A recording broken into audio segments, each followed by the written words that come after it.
Hello बच्चों, कैसे हो आप सब लोग।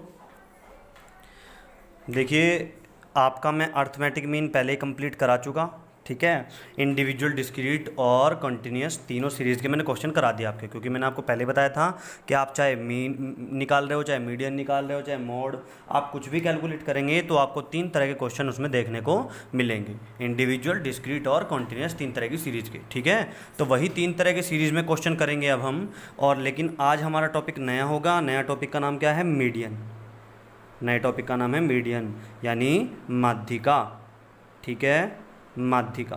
ठीक है, ये भी एक तरह का एवरेज ही कहलाता है। माध्यिका भी एक तरह का एवरेज ही होता है। और इसको जो रिप्रेजेंट करने का जो साइन ही कह सकते हैं आप, वो होता है कैपिटल एम। यानी आप इसको जब भी रिप्रेजेंट करेंगे तो किससे साइन रिप्रेजेंट करेंगे? कैपिटल एम से रिप्रेजेंट करेंगे। तो जैसे मैंने आपको बताया है कि तीन तरह के क्वेश्चन होंगे, इंडिविजुअल, डिस्क्रीट और कॉन्टिन्यूस। तीन तरह की सीरीज़ के क्वेश्चन मिलेंगे। तो सबसे पहले मैं आपको क्वेश्चन उछालता हूँ। एक इंडिविजुअल सीरीज़ का बहुत ही सिंपल सा क्वेश्चन है, जिसमें खाली आपको एक्स गिवन होगा। ठीक है, क्वेश्चन नंबर 28 का थर्ड पार्ट। ठीक है, और मैं जैसे जैसे आपको क्वेश्चन कराते जा रहा हूँ तो मैं चाहता हूँ कि आप भी किसी भी बुक से, किसी अनसोल्ड पेपर से या किसी भी प्रैक्टिस सेट से आप क्वेश्चन कर लें। जब जैसे जैसे आप क्वेश्चन करेंगे तो आपको प्रॉब्लम आएगी, आप मुझे प्रॉब्लम कमेंट में लिख सकते हैं। जैसे ही आप मेरी ये जो क्लासेस हैं इनकी स्टडी करेंगे और आपको प्रॉब्लम आएगी तो आपकी रिक्वायरमेंट पे मैं किसी दिन लाइव क्लासेस ले लूँगा। लाइव क्लासेस के अंदर मैं क्या करूँगा? सबकी ऑनलाइन प्रॉब्लम सॉल्व करवा दूंगा उस लाइव क्लासेस में। ठीक है, चलिए फिलहाल देखते हैं हम अपना क्वेश्चन। सबसे पहले जो आपको क्वेश्चन गिवन है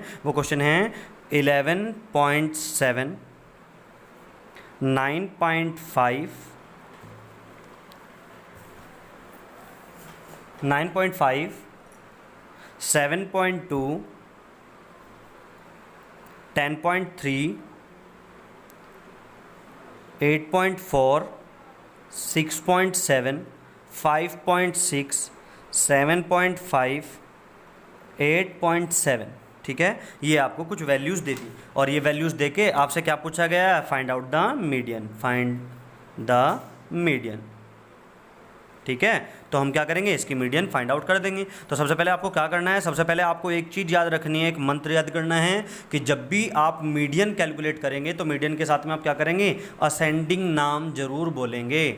तो क्या कैलकुलेट करना है? Median ascending. क्या कैलकुलेट करना है? Median ascending. यानी मीडियन के साथ आप असेंडिंग वर्ड अगर जोड़ देंगे तो आपको पेपर में बिल्कुल भी कन्फ्यूजन नहीं होगा, क्योंकि बच्चे असेंडिंग ऑर्डर में लिखने की वजह से ही क्वेश्चन को गलत कर देते हैं। तो सबसे पहले क्या करेंगे हम? ये सारे एक्स ही तो गिवन है हमें, जो मैंने आपको बताया था। अगर खाली वैल्यूज़ गिवन हो तो उन वैल्यूज़ को खाली एक्स बोलते हैं। तो हमें खाली एक्स दे रखा है, तो सबसे पहले क्या लिखेंगे?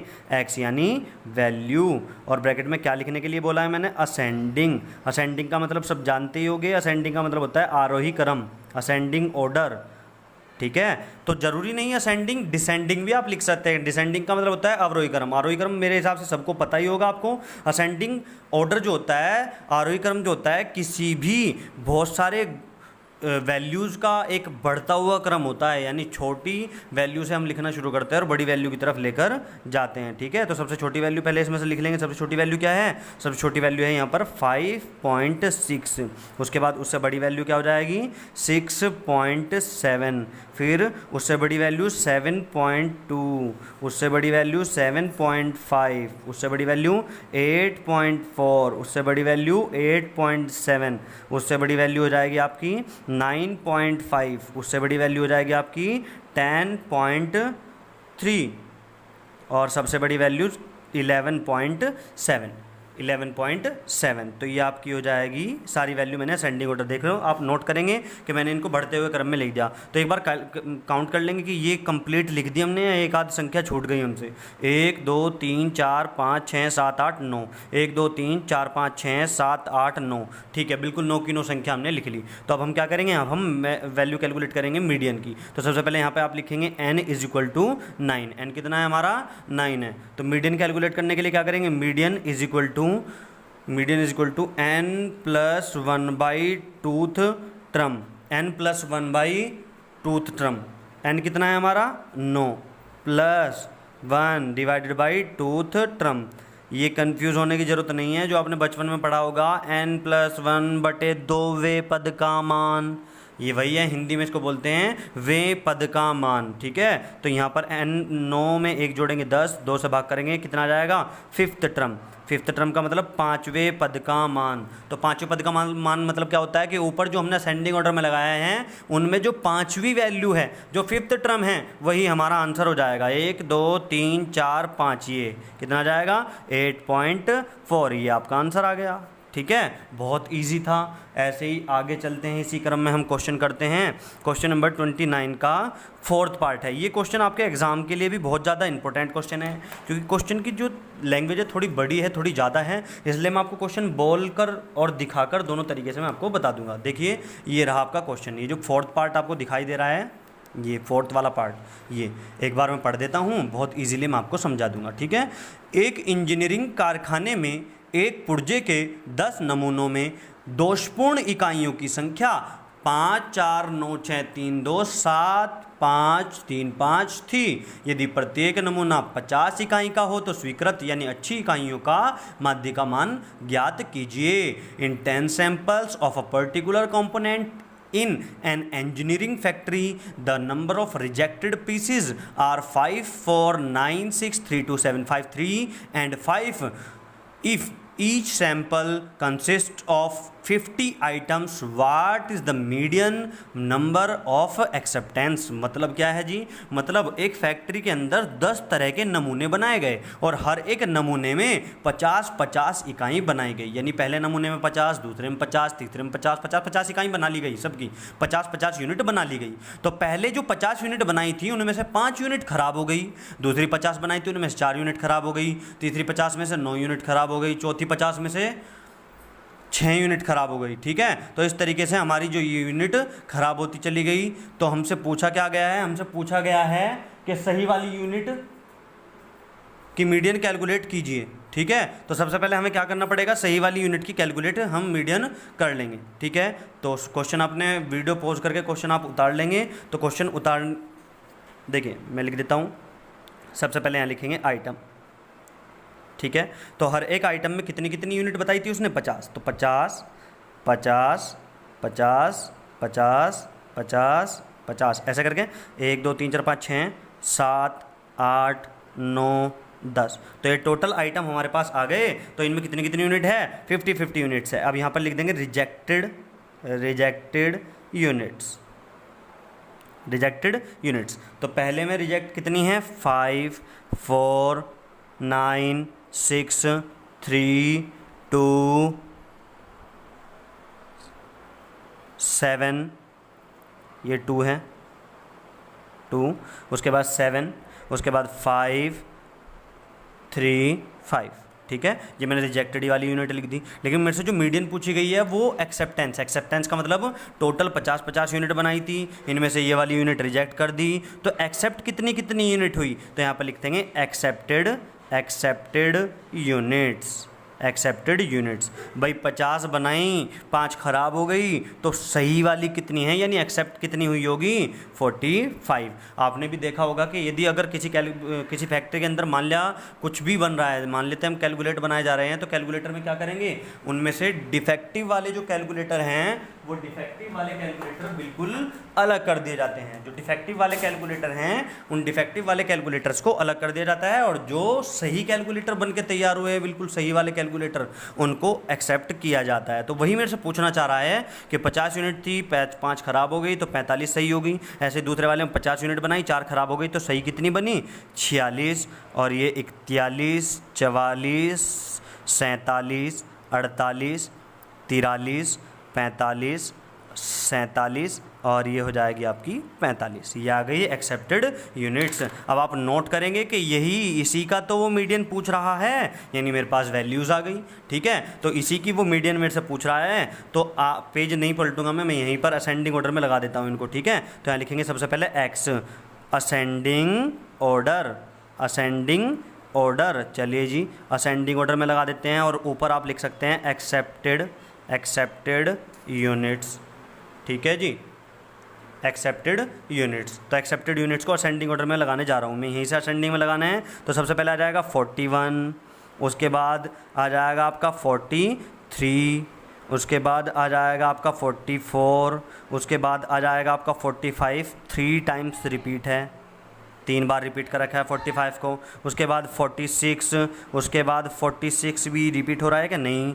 47 रिपीट हो रहा है 2 बार, तो 47 को 2 बार रिपीट कर देंगे। उसके बाद क्या आ जाएगा 48, 1 2 3 4 5 6 7 8 9 10, तो टोटल कितना आ जाएगा यहाँ पर? n बराबर हमारा आ गया 10। अब इससे पहले आप नोट करेंगे कि यहाँ पर तो n बराबर 9 था, तो 9 में एक ऐड किया 10, 10 को 2 से डिवाइड किया तो पूरी पूरी वैल्यू आ गई, यानी फिफ्थ टर्म आ गई यहाँ पर, फिफ्थ टर्म। लेकिन यहाँ पर आपको एक नई चीज़ देखने को मिलेगी। वो नई चीज़ क्या है जी? नई चीज़ मीडियन कैलकुलेट करेंगे। Median is equal to n+1/2th term, अपना वही वाला फॉर्मूला, n+1/2वें पद का मान। तो यहाँ पर n बराबर कितना है? यहाँ पर n बराबर है हमारा यहाँ पर 10। ठीक है, तो मैं यहाँ पर रख देता हूँ 10 + 1/2, यानी 10+1/2th टर्म।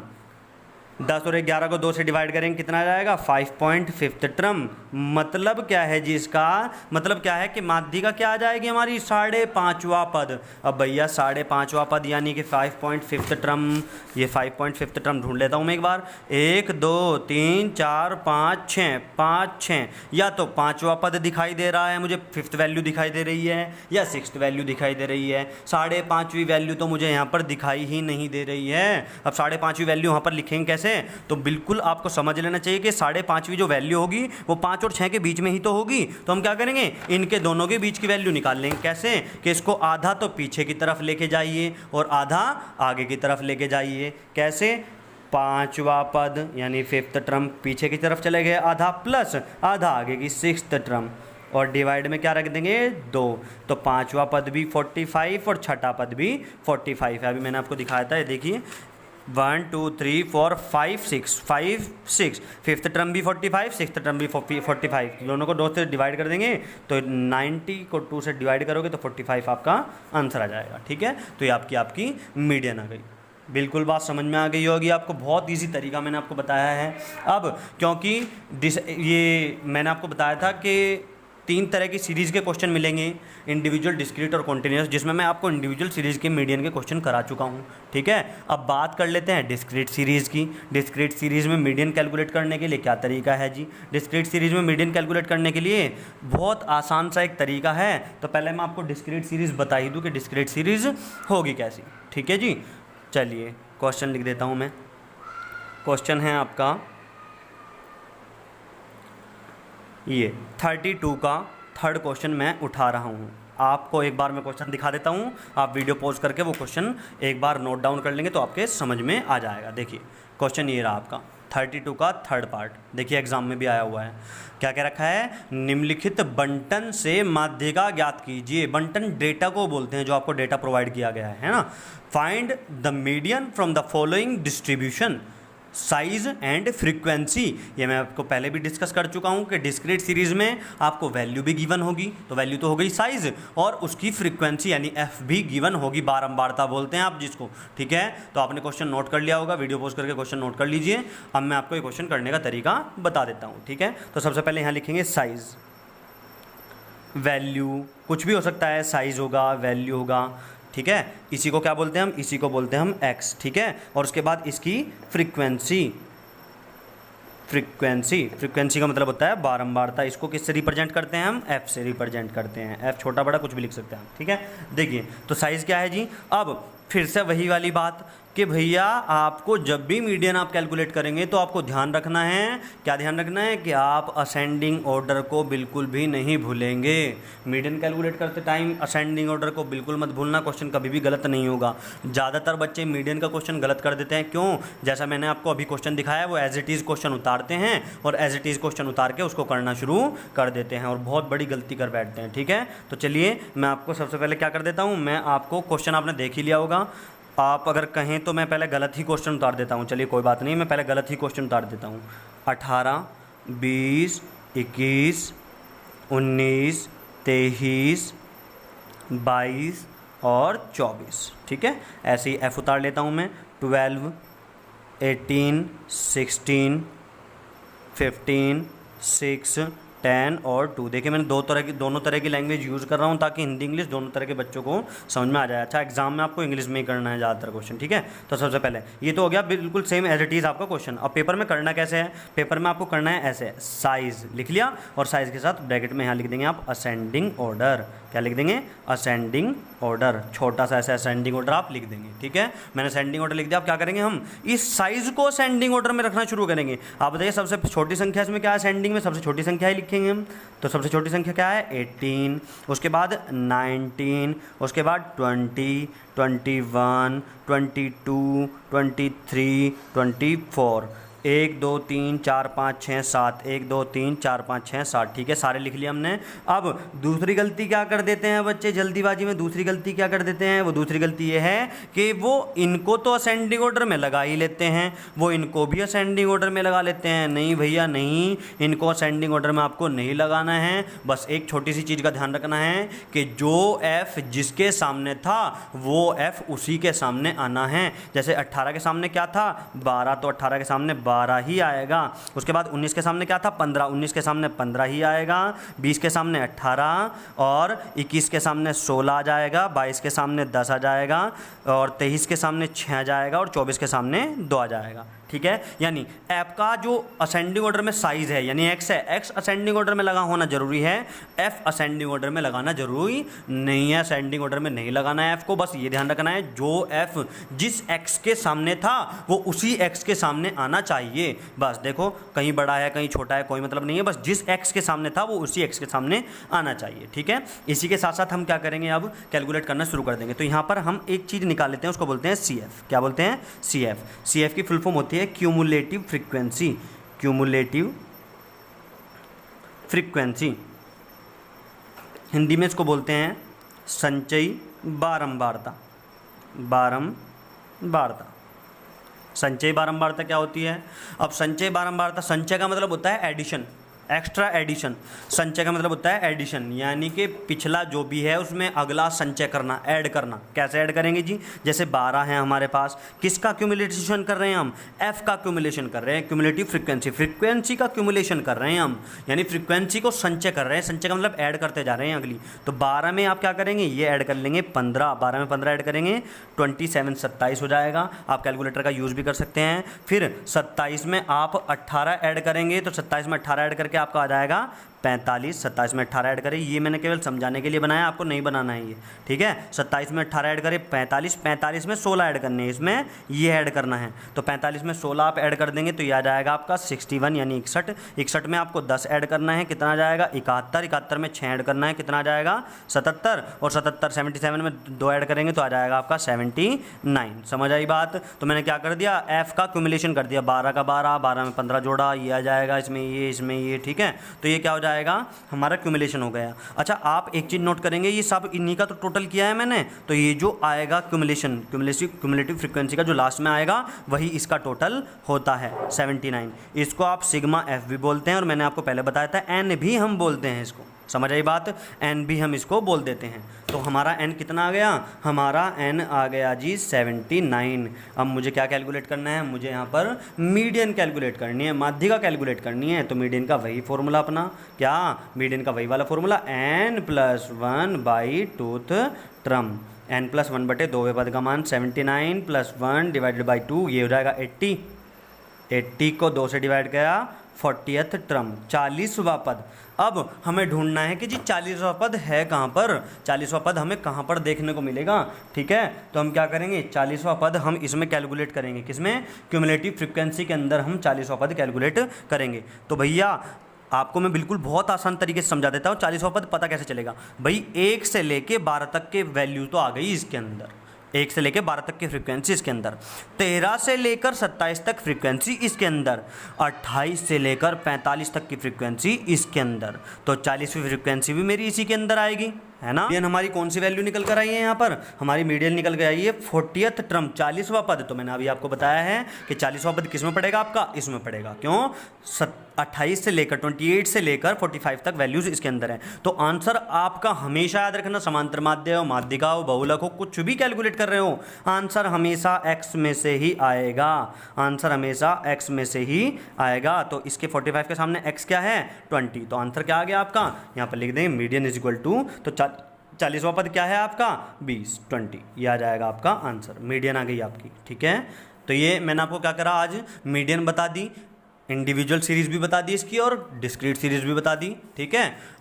मैं अभी छोटी छोटी वीडियो इसलिए बना रहा हूँ क्योंकि अभी आप बड़ी बड़ी वीडियो को मैं बनाऊँगा तो आप बोर हो जाएंगे, आपको अजीब लगेगा। मैं चाहता हूँ कि जब एग्ज़ाम की डेट आ जाए एक बार, तो उसके साथ एग्ज़ाम की डेट से कुछ दिन पहले ही मैं बड़ी बड़ी वीडियो बनाकर उसमें बहुत सारे टॉपिक एक ही वीडियो में कवर आपके करा दूँगा, ठीक है। तो आपको टेंशन लेने की ज़रूरत नहीं है, फिलहाल मैं जो छोटी छोटी वीडियो बना रहा हूँ। अच्छा, एक बात और, ये जो मीन मीडियन और मोड है, ये जो यानी कि पहला चैप्टर है सेंट्रल टेंडेंसी, जो आपका चैप्टर में करा रहा हूँ, इस सेंट्रल टेंडेंसी में से आपके एग्जाम में सबसे ज़्यादा पोर्शन आता है, ठीक है। और दूसरी बात, यही एक चैप्टर, एकमात्र चैप्टर ऐसा है आपका जो हर एक चैप्टर में काम आएगा आपके।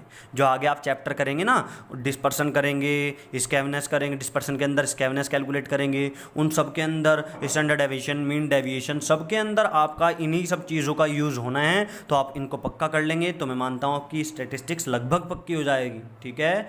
चलिए बाय बाय, नेक्स्ट वीडियो में मिलते हैं, उसमें मैं आपकी कंटिन्यूस सीरीज़ करा दूंगा। और इसी के साथ मैं आपको बता देना चाहता हूँ कि अभी मैं, क्योंकि बीकॉम फाइनल ईयर का भी एक फाइनेंशियल मैनेजमेंट का पेपर रहता है, तो मैं एक कल या फिर परसों, मतलब जब भी मुझे टाइम मिलेगा, मैं फाइनेंशियल मैनेजमेंट की वीडियो भी डालने जा रहा हूँ। तो फाइनेंशियल मैनेजमेंट के बच्चों को भी इससे फ़ायदा हो जाएगा। और उसके बाद जो कम्पिटिटिव एग्ज़ाम हैं आपके, उन कम्पिटिटिव एग्ज़ाम की भी मैं वीडियो डालनी शुरू कर दूँगा। जैसे मैथमेटिक्स हो गया आपका, और जैसे रीजनिंग हो गया, ये भी मैं आपको करा दूँगा, ठीक है। तो चलिए, अब ज़्यादा से ज़्यादा चैनल को सब्सक्राइब कीजिए, शेयर कीजिए, जिनको ज़रूरत है, जो बच्चे नहीं पढ़ पाए कहीं पर, उनका फ़ायदा हो जाएगा, ठीक है। चलिए बाय बाय।